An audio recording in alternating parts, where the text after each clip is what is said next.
So now that I talked about my most anticipated original movies of 2024, let's talk about my most anticipated franchise movies of 2024. Movies that, have an established universe or basically just a sequel or a spin-off or even some cases remakes. But let's take a look at some of these. There are a lot of franchises in the past year that just didn't do as well as we hoped, like the DCEU, the MCU, Indiana Jones, Mission Impossible. I'm hoping that there's surprisingly a lot here that I was looking forward to, like looking at the list, like at first I was like, oh, there's so many franchise movies. Like, why are there so many franchises still? Like, are we learning nothing? But surprisingly, I have more franchises here than original movies, and I was surprised by that because usually I look forward to more originals than I do franchises.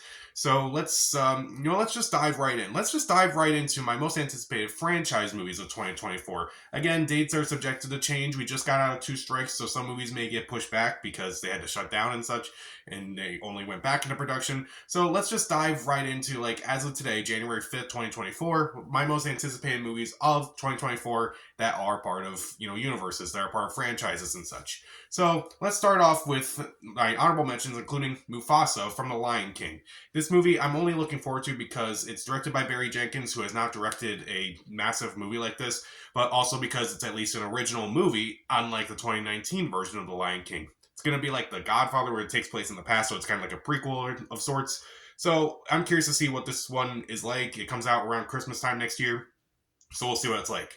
Godzilla and Kong: The New Empire, a movie that this monster universe doesn't really do much for me, and it's also from the same director as the Godzilla versus Kong movie. I'm not looking forward to it too much, but at least the trailer was pretty good. I'll definitely check this one out, even though I think it's going to be as good as it's probably going to be as good as the other movies in this franchise, and definitely not as good as Godzilla minus one. Ballerina, the spin-off of John Wick. Now, this movie I'm only looking forward to because, again, it is in the John Wick universe, and also Ana de Armas is the lead character in this movie. But I'm kind of worried because I'm not a big fan of Len Wiseman as a director. I do think that he's directed the only good underworld movies, but directed one of the lesser good, the not nearly as good Die Hard movie, Live Free or Die Hard, which admittedly is not the worst Die Hard movie, but it's still not one of the best ones either. But I'm curious to see what this one's like. Keanu Reeves and Lance Reddick do make cameos in this movie, so we'll at least see what that's like. Saw 11. This was a movie that, if I honestly did not really anticipate Saw X when it was coming out, but then I saw him like, okay, this is surprisingly really good and maybe one of my favorite Saw movies. Again, I'm not a big fan of the Saw franchise, particularly when they get into all the Hoffman stuff. I did not really care for it. It is on my honorable mentions list because it looks like they are going to bring Hoffman into this, and I'm like, don't bring Hoffman into this. I did not like him at all. Let's just see. Maybe they can do what they did for Jigsaw with Hoffman. Who knows? It is coming out around September, so it is around the same time as Saw X, so maybe it will perform as well as that movie did. Next up, we have A Quiet Place Day One, a prequel to The Quiet Place, which takes place on the day of the invasion. It comes out around June. It's directed by the guy who directed Nicolas Cage and Pig, so that's interesting enough. Also, it adds Lupita Nyong'o in this movie, so maybe this movie will be as good as the originals, but we'll have to wait and see. It's like, you kind of got a little teaser of what the first day was like in The Quiet Place 2, so I'm kind of curious to see like what the entire first day is like. It may not be well, unfortunately, but with the cast, with someone like Lupita Nyong'o involved in this movie, there should at least be some sort of like, there should be something with this movie at least. But that does come out around June of this year, so we'll see what this movie's like. Sonic the Hedgehog 3. The first two Sonic the Hedgehog movies are not great, but they're fun enough. They're passable enough. They're okay entertainment. We'll see what Sonic the Hedgehog 3 is like. It does have the same people involved with the other two movies, so I'm guessing it'll be about the same as the other ones, if I'm being honest. It comes out around Christmas time as well, so we'll see. Next up is Ghostbusters Frozen Empire. I enjoyed Ghostbusters Afterlife quite a bit. It was a fun sequel, reboot, remake, homage to the original Ghostbusters, and I thought it worked overall. I thought the cast did a really good job, so I'm glad that the cast is coming back for this movie. I am a little worried because Gil Kenan is directing this movie. Gil Kenan directed Monster House, which I thought was a pretty good movie. His live action stuff is not particularly great. He directed City of Ember, the Poltergeist remake. That kind of makes me a little bit nervous. So I'm definitely curious to see what this movie's like. Maybe we'll get another trailer soon. The first trailer was fine, but maybe we'll get a little bit more in the next trailer.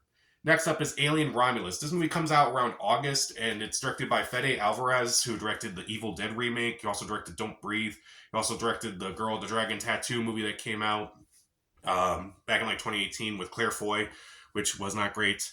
I am kind of curious to see what this movie's like. I heard Ridley Scott's on early cut of this movie, and he's really enjoyed it. But then again, Ridley Scott has been pretty hit or miss in the last few years, including with the Alien franchise. So we'll see what this is like. I hope it's good. We'll see.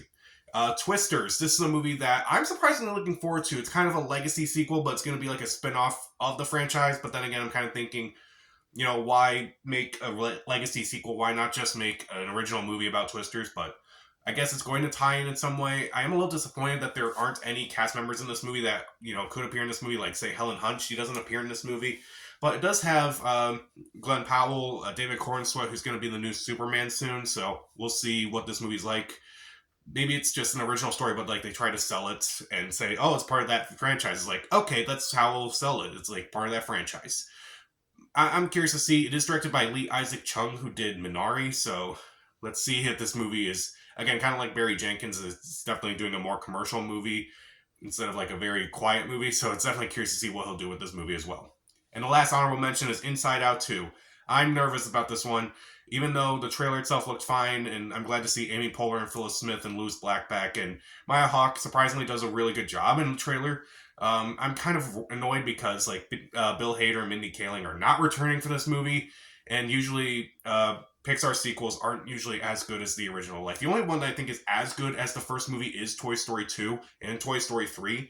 Toy Story 4 I don't really love so much, but also Incredibles 2, not as good as Incredibles 1. Monsters University, not as good as Monsters Inc. Finding Dory, not as good as Finding Nemo. So that makes me nervous, honestly. But Inside Out is one of my favorite Pixar movies, and that kind of also makes me nervous, but I'll still check this movie out. So let's get into my top 10 most anticipated franchise movies of 2024. First up, at number 10, Gladiator 2. Surprisingly, this movie's high up on the list. I do think the first Gladiator movie is, pretty epic, and I do think it is really well done and one of Ridley Scott's better movies in the last, 20 plus years and such. And they had been trying to make this movie for so long, and there were so many ideas that they were trying to float around, but some of them sounded really, really stupid. Like they would have Russell Crowe come back in modern times. I'm like, why? That sounds horrible. That sounds stupid. But they seem to have a good idea for this one. Where I don't know exactly what they'll do, but I'm intrigued that it's actually going to take place, around the same time as the first Gladiator movie. And it has a pretty interesting cast. You have Denzel Washington. You have Paul Mescal, Pedro Pascal, Connie Nielsen's coming back. And I'm curious to see. I'm hoping this movie is a return to form for Ridley Scott because some of his last few movies were not particularly great. At number 9, Kingdom of the Planet of the Apes. This movie comes out in May of this year, and I'm really curious to see what this movie's going to be like. It's going to take place hundreds of years after the Caesar trilogy, so I'm kind of curious to see what this movie will be like. The trailer was pretty good, even though I'm getting annoyed by it because it keeps playing in front of every movie out there. We'll see what it's like. I'm a little concerned because Wes Ball's directing it, and if you don't know who he is, he directed the Maze Runner movies, so automatically, I'm just very nervous about this movie. I'm not a big fan of those movies, so knowing that he's doing this movie now definitely kind of makes me nervous. I did think the other Planet of the Apes movies were a lot better than this. I may go back and review those movies prior to Kingdom of the Planet of the Apes comes out. But as for right now, I'm a little nervous, but I'm also a little bit annoyed. But I'm also definitely a bit curious enough to be interested in it. At number 8, The Lord of the Rings, The War of the Rohirrim. I'm mispronouncing that because I don't really follow a lot of the Lord of the Rings lore. But we are getting another Lord of the Rings movie on the big screen. This time it will be animated. It's weird because it has several cast members from the original trilogy coming back. And I'm like, that's fascinating. I'm kind of curious to see what they'll do now with The Lord of the Rings. Because they try to do a few things. They obviously did the Hobbit trilogy, which in my opinion was not particularly great.